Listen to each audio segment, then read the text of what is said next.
has been strongly challenged by the Boko Central Member of Parliament, Mahama Yariga. He joins us as we go on Hot Edition. Stay with us as government's credibility or his debt exchange program is on the line as Finance Ministry announces another extension with indications that almost 80% target will not be achieved. More details on the reasoning for the latest extension. We have reactions as well from the leadership of the Individual Bondholders Forum, who have indicated that their members are resolute not to sign on to this debt exchange program. Stay with us. We'll get into the details of that. Lawyer Martin Pebu joins us as we go on. Also, Organized Labor says it will reject any deal that would include pension funds in the debt exchange program. That's the latest coming from the labor front on this issue. Any attempt for anybody, be it the Minister of Finance himself, be it government in totality, to smuggle pension funds back into the domestic debt exchange program will be dire. Ali, in case a good deal is tabled before you, if I say you, I mean the entire labor front, it's not something that you may have to consider. What good deal again? We'll give you details of these and what's happening on the labor front with this new attempt to include the pension funds into the domestic debt exchange program. Also, we have updates on Turkey as Ghana's ambassador to Turkey, Francesca Ashite Odonton, urges calm as she assures the Turkish authorities have notified the embassy of rescuing Ghanaian international Christian Achu from the earthquake rubble. Stay with us. We have that exclusive interview with Ghana's ambassador to Turkey in the package this evening. Also, today, wanted NDC youth activists in the Ashanti region detained by the police over insightful comments. We have these and more for the next 1 hour right here on Hot Edition. Stay with us. We're also live on 3FM and 92.7 on Facebook. Let's get into it now. And there was heightened tension on the floor of Parliament today when Defense Minister Dominic Nitiwul accused the youth in Boko of engaging in criminality under the veil of chieftaincy conflict. The minister addressing the concerns by legislators in the area over alleged military killings of some 10 indigents from the Boko municipality subtly justified the development, stressing members of the Ghana Armed Forces would deal with the youth in the area. Now, you recall there's been anger among the chief and people in Boko after some 10 people, including a 12-year-old boy, were killed last week by the military. Member of Parliament for the Boko Central Constituency, Mama Yariga, subsequently petitioned the Commission for Human Rights and Restorative Justice Shraj, demanding some 500,000 cedis compensation for each family of the deceased. But according to the Defense Minister Dominic Nitiwul on the floor of Parliament today, the military are only doing their job in curbing the rising criminality in the area. He spoke on the floor of Parliament earlier today. The aggregate members of Parliament who represent people are here and they have divergent views, which their views can kill people. That is the source of the conflict. But what do? Soldiers have now been put in the middle of this conflict. Remember, the soldiers are human beings like us, and they have not been put in the middle of this conflict. I went to Boku with the Honorable Minister of Interior. In fact, when I was going to Boku, I called the Honorable Member of Parliament for Boku and told him that we are going to your constituency. I'll be happy for you to accompany us. He told me he was in Nigeria, so he was not. He was wishing us well. Even though when he came, he didn't get back to me to hear what happened. So I want to believe, and we have taken the position, Mr. Speaker, that what is happening in Boku today is not about chieftaincy. It's criminality. It's criminals who are operating. And the members of the armed forces to deal with them as pure criminals. I want the members of Parliament to let their people know that we are dealing with them as pure criminals. There's nothing called Boku chieftaincy. There is a legitimate chief of Boku. The Mamproses have said they will go to court. The Nigeria has said he will go to court and challenge the matter. If as Minister for Defense, I'm not prepared to tell the truth, the Boku issues can never be resolved. I will tell the truth as it is. And I'm not standing here to tell the truth. I was in Boku to say what I am saying today. So I want to beg members of Parliament not to start condemning the acts and believing that it is a true story, because eyewitnesses have said that. That's why, Honorable Ayerga, I told you, come to the office and let me sit with you with the military high command and let's discuss it. I told you before, 3 days ago, on Monday. Maybe if you had come and we start, maybe this statement would not have been made. Well, that's the Defense Minister, Dominic Nito, as a member of Parliament for the Bimbala constituency as well, talking about what's happening in Boko. But that assertion, what you just heard the Minister of Defense talk about, has been strongly objected to by the Boko Central Member of Parliament, Mama Yaraga. You heard him saying that he reached out to him before he went to the area, but in a sharp rebuttal, Mama Yaraga accused the defense and the military as well of neglecting his forces in the area. That's the development there. Let's take a listen to Mama Yaraga, Boko Central Member of Parliament, earlier today in Parliament. As a matter of fact, it got to a point where the Speaker had to step in to calm tempers because of the exchanges between the Honorable Mama Yaraga and Dominic Nito about the development in Boko over the last 10 days. He calls me. So we are going to Boko. When was this? Mr. Speaker, this was more than 1 year after the people of Boko had been killing one another. It was the first time he went to Boko. It's on record. More than a year until the soldiers were complaining that you, the defense minister and the interior minister, had never visited them. And I brought the complaint to you. Now, you sit here and tell me that the soldiers and the police were complaining that you were never visiting them. You brought them to come, they are being exposed to death, and you, their commander, never stepped foot there to see them. And I'm not choosing to speak for only Kusasis. That last statement you made, that we should be careful who we speak for. Please, I understand everything that you are saying there. I'm not speaking only for Kusasis. I'm speaking because people that ought not to have been killed were killed. Yesterday, the statement you made, the person who they came and surrounded and shot and killed, do you know that was my cousin? These killings, and I call them killings, were done by soldiers needlessly. They've killed people. Ask the commander. They kill people. I call him. We discuss it. We resolve it. Ask the commander there. Lieutenant Colonel Minta. A Mampushi was shot and killed. I called him. I said, why did you kill this guy? He said, he was holding a weapon. And tell your boys that anybody who holds a weapon and I see him, I will gun him down. Colonel Minta is there. I said, well, if he was holding a weapon and you gunned him down, there's nothing I can say. And he was a Mampushi. This time, you say you liquidated, you neutralized 6 people. I said, when you neutralized them, what weapon did you pick? Not even one. Your own statement says only one person was holding a cutlass. Somebody in a garden holding a cutlass. What do you expect him to hold in a garden, if not a cutlass? I have struggled through this conflict to manage and navigate. I've been very supportive, Mr. Minister. You know that. You met me in Salaga 2 days ago. All of us were attending a funeral in Salaga. You said, come to the office and let's discuss it. I said, fine, I'm available. When you are ready, call me. I will come. Do you know that after the funeral, I went to Tamale and had a meeting with the Northern Command? So don't create the impression that I'm not helpful and then you get up and then making statements. You have responded to him. Thank you very much, Mr. Yes, Speaker. kindly continue.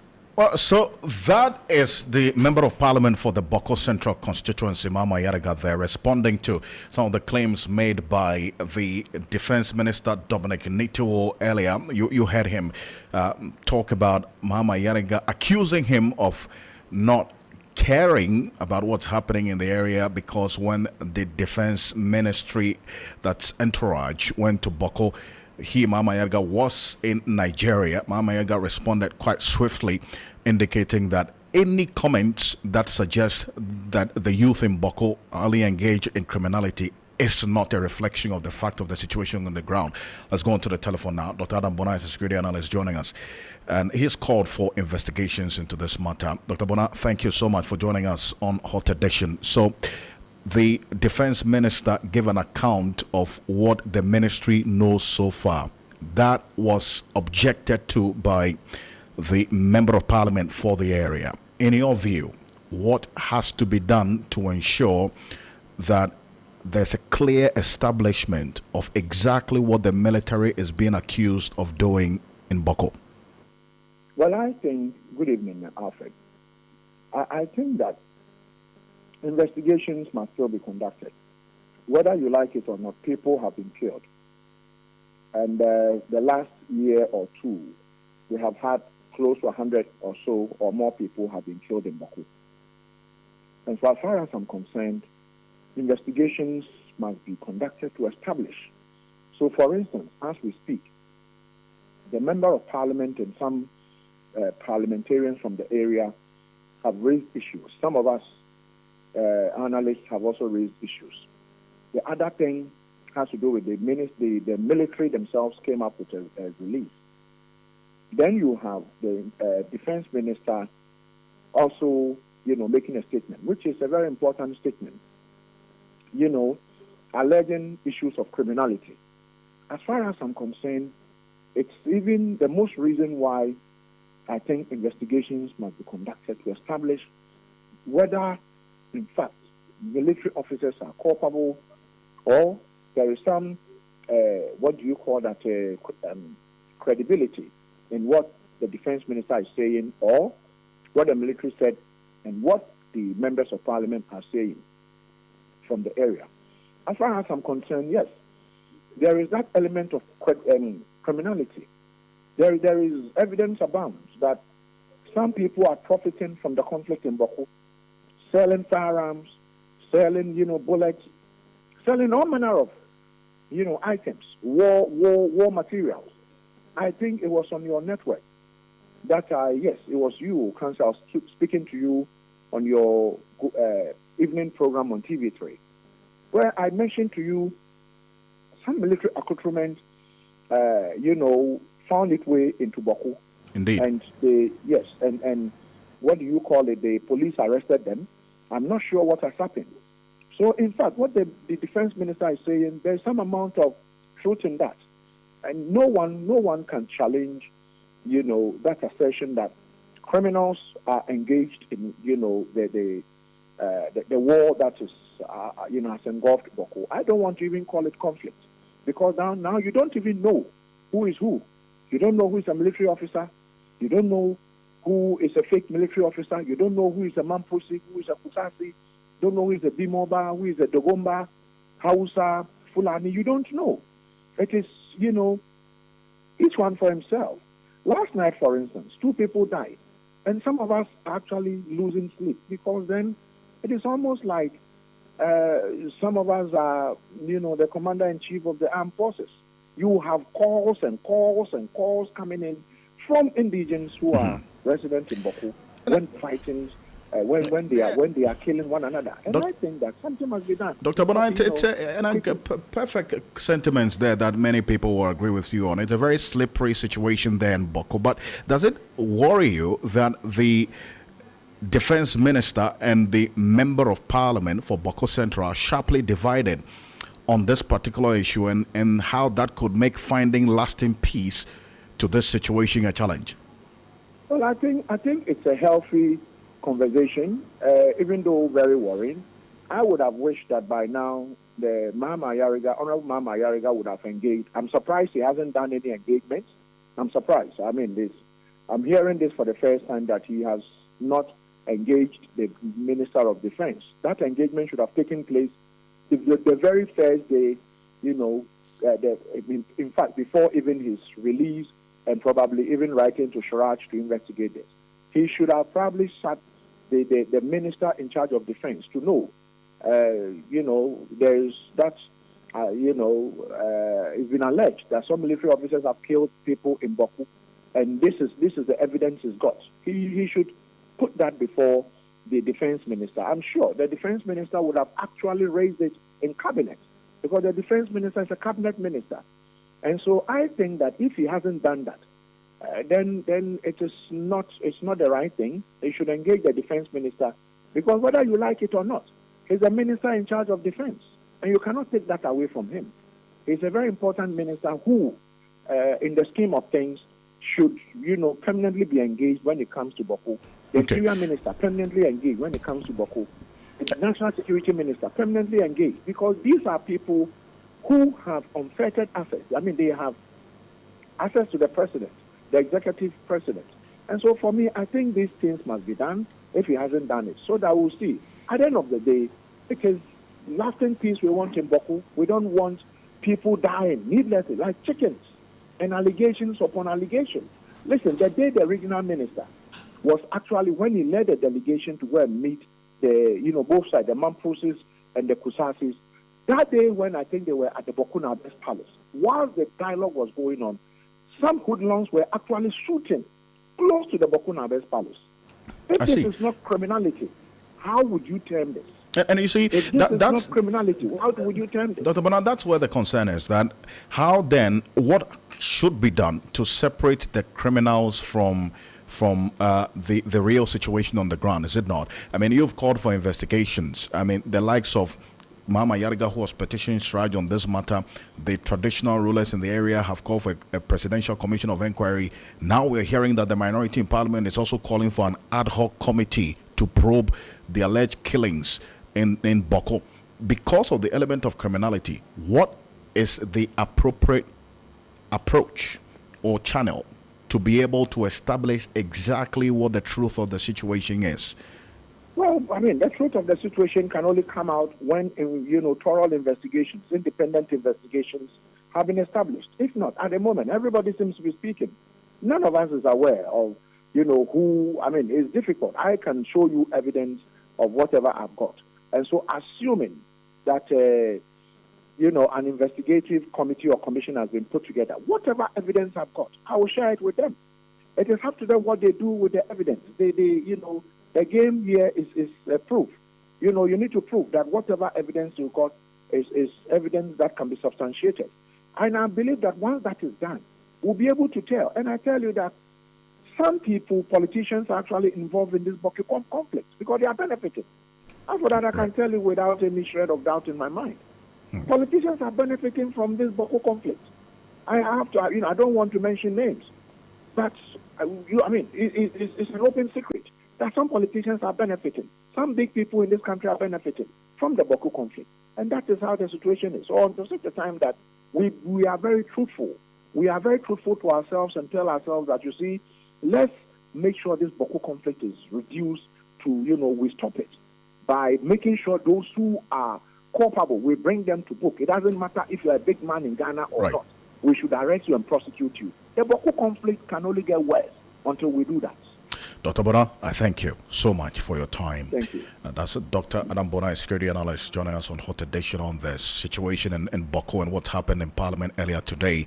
The banter between the Member of Parliament for Boko Central, Mama Yarga, and also the Defense Minister, Dominic Nito, over exactly what's happening there and the allegations of the military and the involvement in the killing of some 10 people in Boko over the last 14 days. Now, what we're hearing as well is that the minority in Parliament has called for an ad hoc committee to probe the alleged killings of some 10 locals in the Boko municipality by the military, allegedly. The Member of Parliament for Boko Central is accusing the military of shooting this indiscriminately into some indigents running for cover, killing 10 of them in the process. So that's the development from Parliament as well. The minority asking for an ad hoc committee to be established to look into it. We'll see.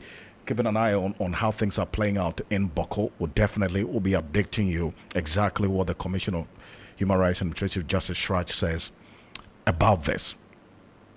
It's some 21 minutes after 5 here on Hot Edition on 3FM 92.7. We're live on 3FM 927 on Facebook.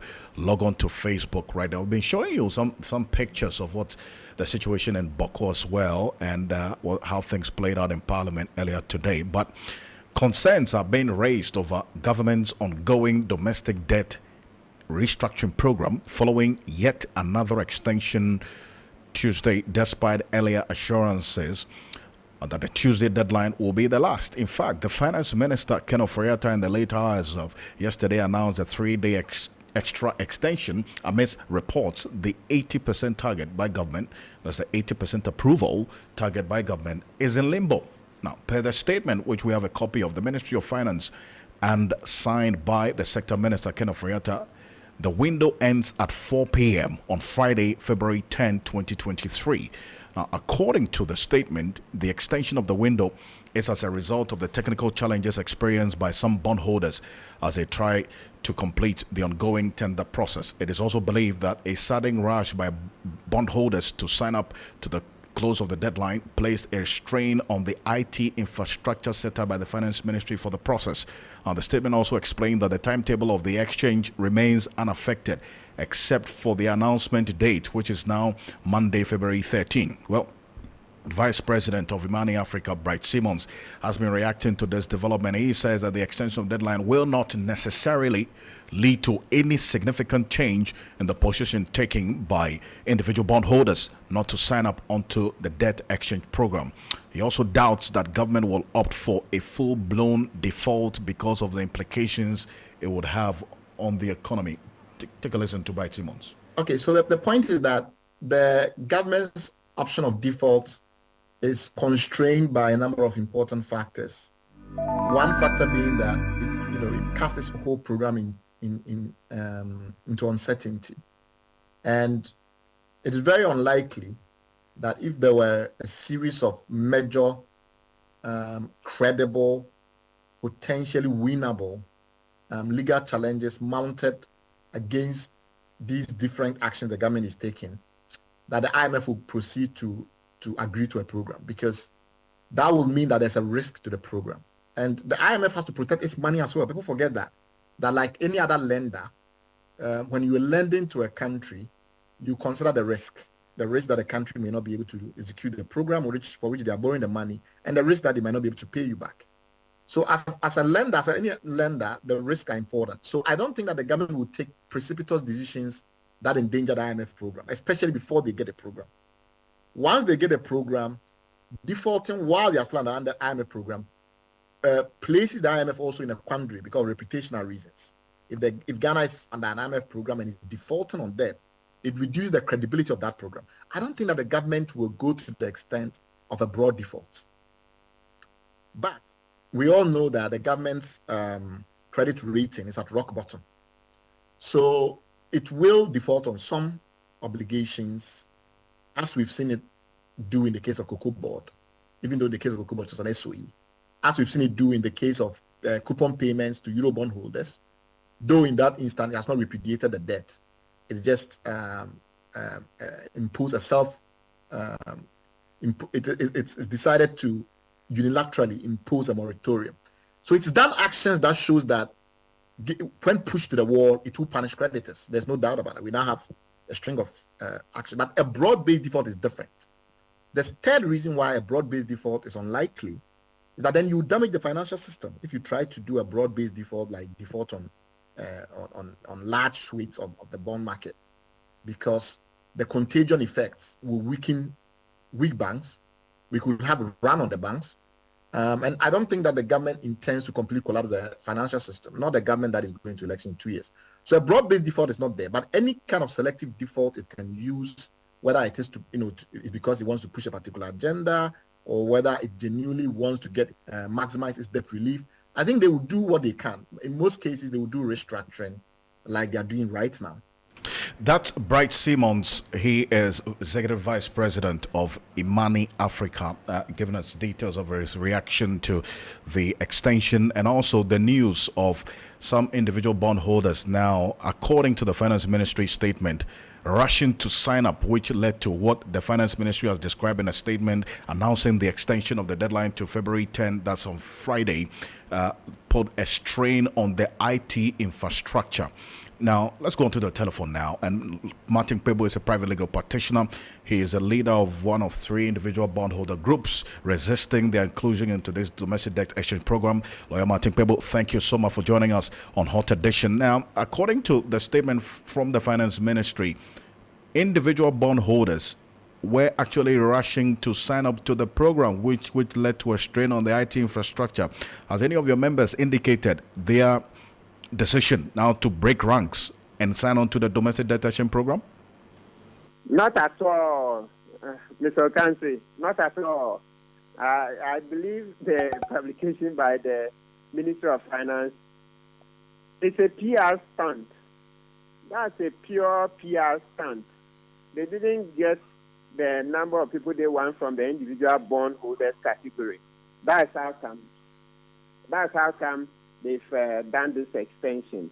So please just don't get spooked by it. You know, the Minister of Finance is trying to do all manner of ways and means to get more individuals to sign up.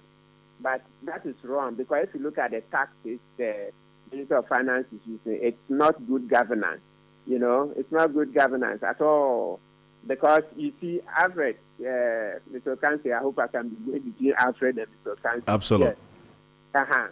So, on Monday, 5th February, government was required to pay about $4.2 billion of the matured bonds. Yet, because Mr. Furiata wants to stampede the individual bondholders to sign up, he didn't pay, and he has said nothing about it. All in an effort, as I've said, to spook or stampede individual bondholders to sign, because individual bondholders may get scared. Thankfully, we are being resolute. Nobody is falling for that tactic. It doesn't work at all. So let's see how it goes. But we are reminding government to respectfully pay as promised. Mr. Furiata promised on Friday, 27th January, to us, leadership of the individual bondholders. And then also on Monday, 30th January, it was published in Daily Graphic, where Mr. Furiata says he can't even say he won't pay. So, and I'm happy you've interviewed Mr. Bryce Simmons. You've heard all the things he said. He's told you that, no, government should not even contemplate defaulting, because it will just further damage everything. So what government has to do is to cut fiscal, cut the expenditure, or what they call fiscal adjustment. Yes, cut the expenditure. This one is cocoa. Even all lay people have understood. Why are we rushing? Is Ghana coming to an end? Is this country coming to an end at the end of this year, so that we must necessarily develop at a certain rate? No. You can't develop by killing people. You don't kill people to develop. In actual fact, the Constitution says that government should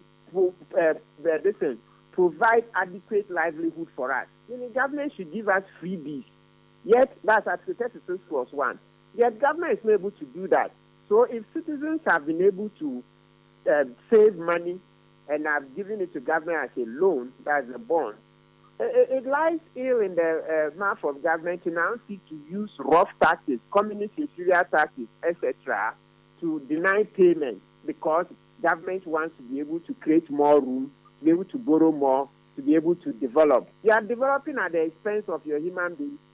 You don't have a country if you don't have people. You don't have a country if you don't have people.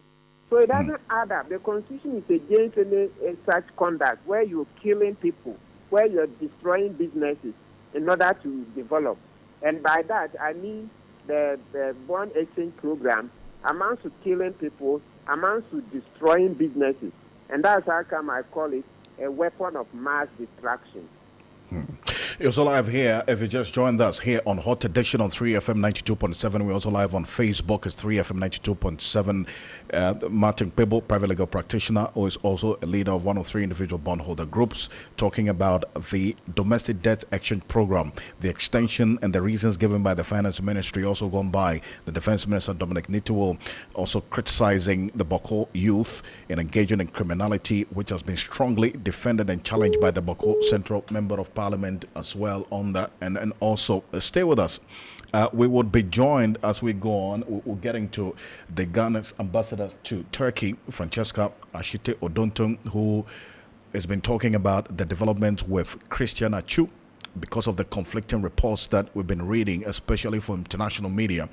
You want to stay with us to hear from the ambassador, Ghana's ambassador to Turkey, exactly what the embassy knows, the briefing that she has been giving as the ambassador in that country. about the state of affairs with Christian Achu, and then also the Ghanaians living in the area that was affected by the earthquake. So stay with us. We have that exclusive interview as we go on. But Lawyer Martin Pebo, so how would you know if, for instance, any of your members have broken ranks and have decided to sign on to this domestic debt exchange program? You described the statement by the finance minister as PR stunt. Yeah, so what we've done is, I know we have members on we have a website, and also we have WhatsApp platform. So if any of them intended to go and sign up, they would tell us. We are constantly engaging on a WhatsApp platform. We are there with other people. Human beings, we are social animals. So once they're able to, communicate with others, be able to get support. So we are mutually supporting each other on the platform. Hold on, don't sign. And so, and also, let's not run away from this fact that we can't get 100% resistance. No. Naturally, some people would sign. In actual fact, some signed mistakenly. Later, before they heard, they shouldn't have signed. So in their attempt to withdraw, some have not been successful. So at the end of the program, if you see a certain number, trust me, a huge number will be those who mistakenly signed, and government has frustrated them from from withdrawing their office. I see. But by and large, no, we are not signing. And you're saying that the government of Ghana did not pay the 4.185 billion cedi 5-year bond maturing, which matured on February 6th? Yes, Monday, February 6th. At least as far as I'm aware. I've not been on WhatsApp for the past 3 hours. I've been engaged. But as of at least, so let's say, about 2 p.m. today, I'm not aware that government has since paid that money. No, I'm not aware. And that's what we are calling the PR stunt.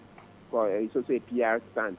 It's also a communist inferior tactic that government will refuse to pay, hoping to spook our members to rush to go and pay. But it's not working. It's not working. I see. So now that this payment has not been made, for you as a group, what's the next option for you? Yeah, so we are reviewing the options. We engage government. We've already, even by granting these interviews, we've granted 1 million interviews where we are calling our government to pay. And when this radio, your station, other stations are monitored by national security. So I'm sure they would have informed the president that this is what we are doing. Subsequently, we'll send formal letters, etc., to ask for the payment. Lawyer Martin Pebo, I appreciate your time. Thank you. Thank you so much. You're welcome. Martin Pebo is a private legal practitioner and leader of one of 3 individual bondholder groups, and they have indicated their continuous resistance and their inclusion into this domestic debt exchange program. What we're learning now, as has been confirmed by Martin Pebo, is that government actually failed to pay the 4.185 billion cedis 5-year bond, which matured 2 days ago, February 6th. Now, this is because, from the sources we have in the ministry, it has already been included in the second amended and restated exchange memorandum of the domestic debt exchange program. However, it is unclear whether government will honor the interest payment of the debt instrument. Ideally, the government would have rolled over the instrument, but market conditions make it unlikely to do so. So that's something that we're going to keep an eye on and also be updating you as we go on here. On Hot Edition on 3FM 92.7. Remember, we're live on Facebook. It's 3FM 92.7. And log on to Facebook and get to follow exactly what's happening in here. And lots of you have been monitoring reports on international media about what's happening in Turkey and the Ghanaian interest there. Well, Ghana's ambassador to Turkey, Francesca Ashite Odonton, has urged for calm following what she says is information from Turkish officials that Ghanaian football star Christian Achu has been rescued from the earthquake rubble. Now, there's been a barrage of information from this particular situation following the 7.8 magnitude earthquake, which rocked parts of Turkey, killing, the last time we checked, the death toll has risen to 11,800. Now, concern from Ghana, however, has been heightened, with former Black Stars player Christian Achu reported amongst those trapped under the rubble. Now, following conflicting reports of exactly what's happened to him, those suggesting that he's been found and taken to the hospital, the latest coming from the club also saying that it was a mistaken identity. We reached out to Ambassador of Ghana to Turkey, Francesca Ashito Donton, saying that they are combing through the hospitals to find Christian Achu because indeed they've received reports from the Foreign Affairs Ministry of Turkey that he has been found alive, but they have not seen him as yet. Yesterday, all right, I got confirmation from the Ministry of Foreign Affairs of Turkey here that Achu has been found rescued and had been sent to a medical facility for medical attention, and that they would update me on where he is and his condition, but just to assure me that he has been found and is alive. So that's the assurance that he has been found and is indeed alive. That's the account or the information given by the Foreign Affairs Ministry of Turkey to Ghana's ambassador to Turkey, Francesca Achete Odonton. I spoke to her just about an hour ago. It's 8 p.m., in fact 8:38 in Turkey as we speak, and that's the development there. And Michael Otieje is General Manager in charge of news here at Media Journal. A sports enthusiast has been following what's happening and then the Christian Achu situation. Michael, thank you for joining us. Now, what do we know so far from especially the club and the reports you've been also monitoring across the board? Well, I think it's been a significant day of confusion, I would imagine, for people who know Achu very well, myself included. A sense of uneasiness about the well-being or otherwise of the player, and that's something that we'll be keeping an eye on. Now, a lot of this was triggered by counter reports after it had emerged yesterday that he had been pulled out of the rubble in Hayat, where he played for Hayat Sport, and that he had been taken to hospital with a certain degree of injuries. Last night, I personally had a back and forth conversation with his agent, Nana Sechere, who is not in Turkey, but who said, basically then sent me a statement to say that they had not been able to make contact with the player, that they were trying as much as they could to make contact with the player, and that it was a difficult time for the family, which was the same statement that Achu's closest friend in the Black Stars, a man that he engages with in a lot of back and forth with on social media, Mubarak Wakaso, put out on social media today. Now, one of the most significant statements that has been made off the back of that as well is Mustafa Ozat, a board member of the club Hatay Sport, who said that I received information that Christian Achu was rescued from the rubble, but it was not true. I gave the same information to the press, but at the moment, the information we have received is that Achu and Tana Savud are under the rubble. This was 2 hours ago. This was no longer than the Ghana ambassador, our esteemed former journalist colleague, Francesca Odonto, told you. So basically, the Ghana embassy says that they have good assurances from the Turkish Foreign Affairs Ministry that they found him. Every statement from Achu's club seems to suggest, and in a certain way corroborate what the second part of the ambassador's statement, which is that they don't know where he is. Even though there's that. The club is basically saying they are assuming that he's not been pulled out. That essentially is what the club is saying. So it's not just the board member. The team doctor has been quoted as saying a similar thing, and we have to be very careful in our attribution of these, because these are essential information we are sourcing from multiple parties, and whilst we will try to be as accurate and verify them as much as possible, we are still having to rely on secondary sources, not our own. Very important. And then the coach of the side, a very popular ex-footballer, Volkan Demirel, a former goalkeeper of Fenerbahce as well, said today that as far as he was concerned, the player and the team doctor had not been found. It adds up to the confusion significantly, but like the ambassador said, this is a very, very complicated disaster situation. Players, a lot of the injured are being flown to different places far flung from the area of the disaster, from the epicenter of it. Some flown to hospitals a significant distance away and all that, and so does it. But within the football community, across multiple from multiple club sources being quoted by several Turkish media outlets. No sighting of Achu at the moment. According to the Ghana ambassador, assurances that he's been found. Just a bit of confusion about exactly where he is now. Pretty interesting chronicling of events there. Gives us a detailed picture of exactly how the situation is. And the ambassador did indicate that, yes, even though the Foreign Affairs Ministry of Turkey has confirmed that he has been found, she's been giving a list of hospitals, and they are visiting the hospitals, but as of now, they don't know the whereabouts of Christian Achu. That's really where it leaves us all in a state of wonder. I think that, and also the statements that keeps coming out from the club. Look, yesterday, see the night before, there was a bit of confusion. Has he been found? Has he not been found? You can understand in this situation a lot of things going out, which means fact checking becomes so important. But how much of this can you fact check? I think crucially we also saw, but the only point where almost every major media house, both local and international, jumped on this was when the club itself, through one of his board members and vice president, Mustafa, the one I quoted earlier, said that the player had been pulled out and taken to hospital with injuries. Now, he has come back to retract that the club clearly cannot find the player. My hope, and because Achu is a really good friend of mine, my hope is that what the ambassador is saying is true. It's not always that you do journalism, but I really and I desperately hope that Achu is somewhere in a hospital, somewhere in Turkey, and that we'll hear from him soon.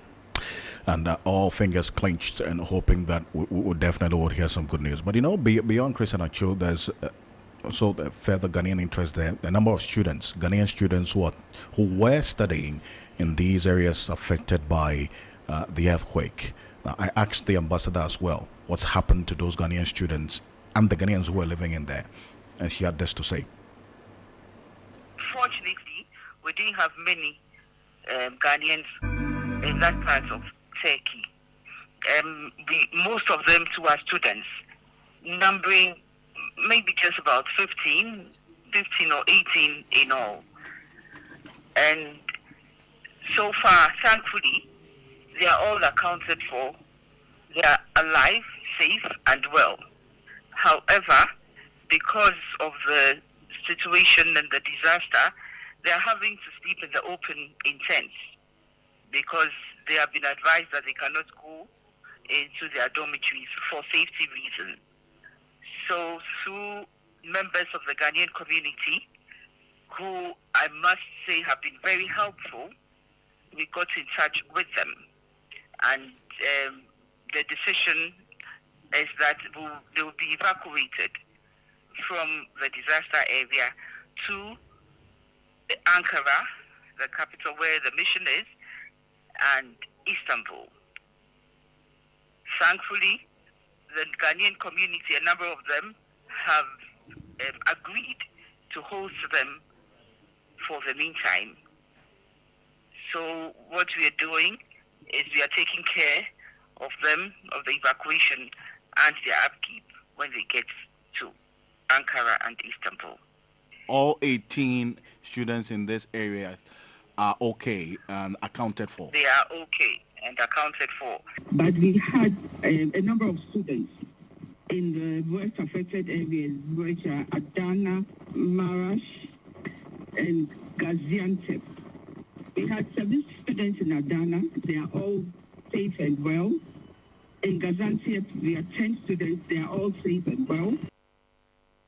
Accra gets busy on this frequency, 92.7, 3FM. So that's Ghana's ambassador to Turkey, Francesca Ashite Odonton, there, giving details of what happened or the latest on Christian Achu and also the Ghanaian students who were studying in institutions in the areas where the earthquake affected in Turkey, and some Ghanaians who were living there as well. The update is that Turkish Airlines gave a free pass to all students in the area, and as we speak, none of the Ghanaian students have been able to access these free airlines.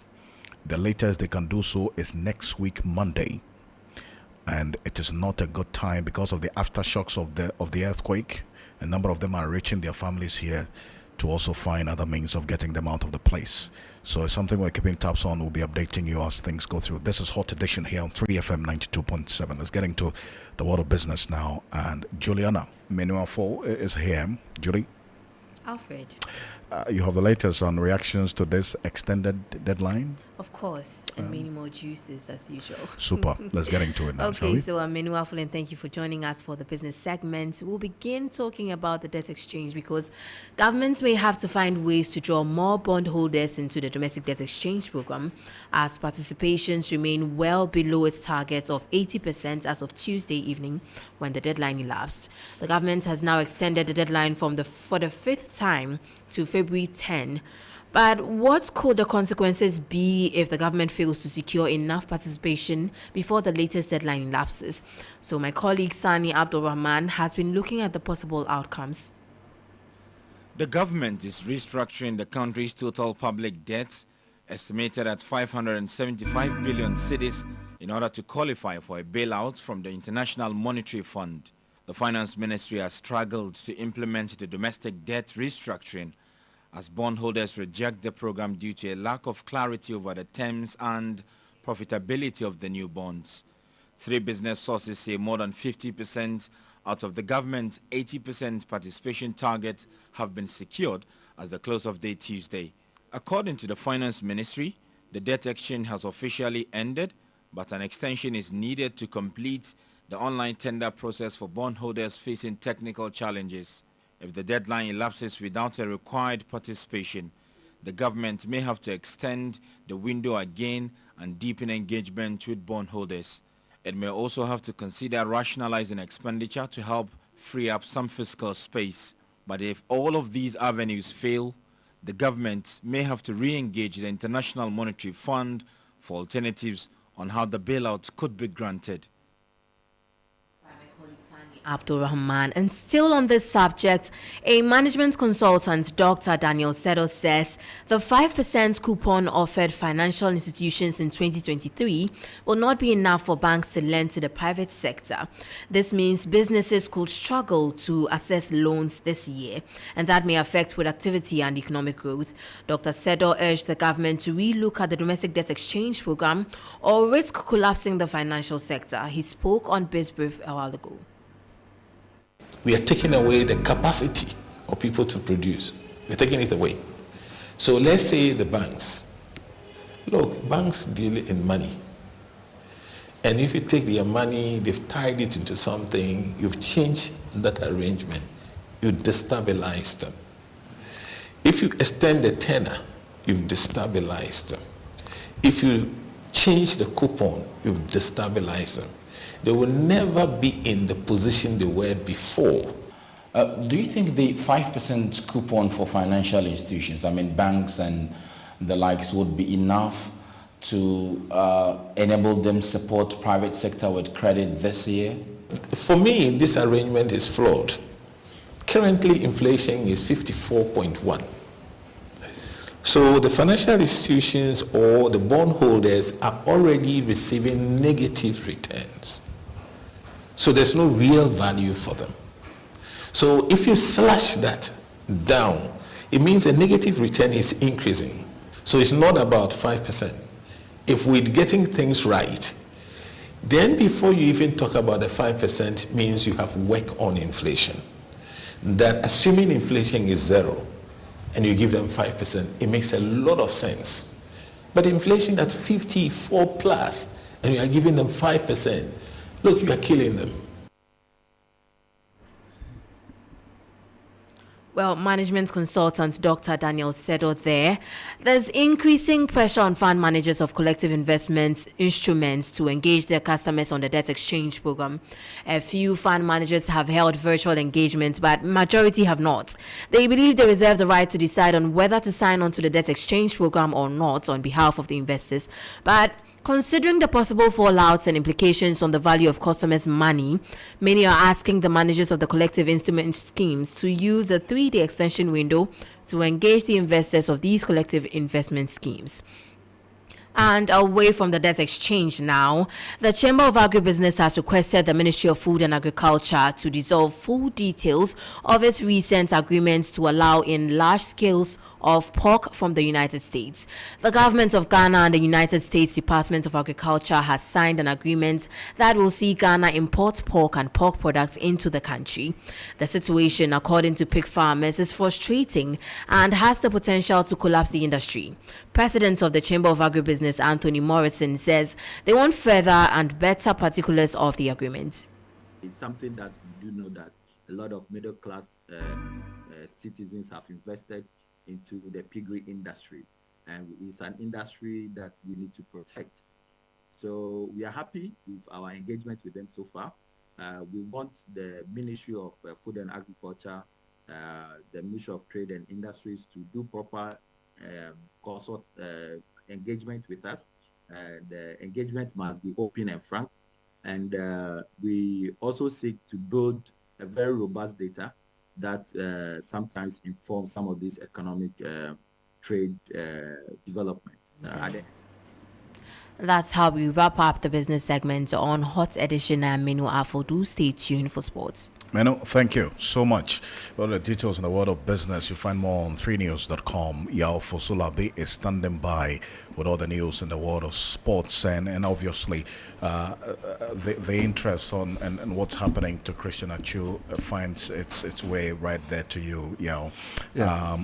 We've just seen the statement as well from the club, and we've just spoken to the ambassador as well in there. Now, what's the sporting community picking up? I think that everybody's just frantic, waiting for what's going to happen in the next few hours, next few days. What are we to expect from whatever is happening? It's a very tough time for football fans, for footballers, many of his colleagues who actually play football in Turkey as well are all very worried, and so. I think that earlier today as well, his very close friend in the Black Stars, Mubarak Wakasu, also released a very short statement to say that let's just all keep praying and hoping that he will be pulled out alive. And so I think that that's just what we have at the moment. Now, there's really nothing more we can say about it, but just to pray and hope. Pray and hope. Yeah. Let's get into what you have, shall we? Well, let's get straight into the sports news. And we start off with the Ministry of Youth and Sports, and they met various stakeholders at the Mensvik Hotel on Wednesday morning for a workshop on drafting a policy for sports development. Dr. Ernest Cranting, who was on the committee for drafting the policy, explains why the ministry embarked on this project. Okay, so I believe that if it's a society, if it's a business, you the individual, we all have something semblance of a framework, something semblance of a blueprint, a guide. So sports requires that as well. Sports is a big industry, big industry, and if we have a guide, we have a framework that directs the things we do, how we do it, who does what, projected outcomes, how we review decisions, etc., it will be good. So I'm sure that's the thinking that went into developing. That's Dr. Ernest Cranting there. Now some more stories. And Joseph Tetezuta received the Guard of Honor over the weekend before the game between Mediama SC and Samatex. The player, who served the mauve and yellow on the pitch and in an administrative role, officially retired after 15 years at the club. He spoke to my colleague, Francis Hema. Mediama, the club, the city, is so special to me because I started here in Takwa from coast before I left for Liberty Babies in Accra.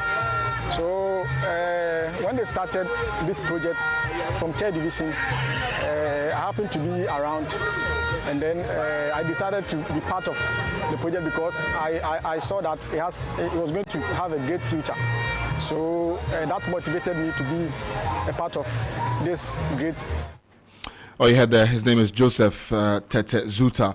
And tonight on GPL Express at 9:30 p.m., there's an exclusive feature there on that show for you. So you might just want to catch that. GPL Express, the show that brings you everything Ghana Premier League and so many exciting stories on the show tonight. To our final story, and LeBron James became the NBA's all-time leading scorer, passing Kareem Abdul-Jabbar's long-standing record.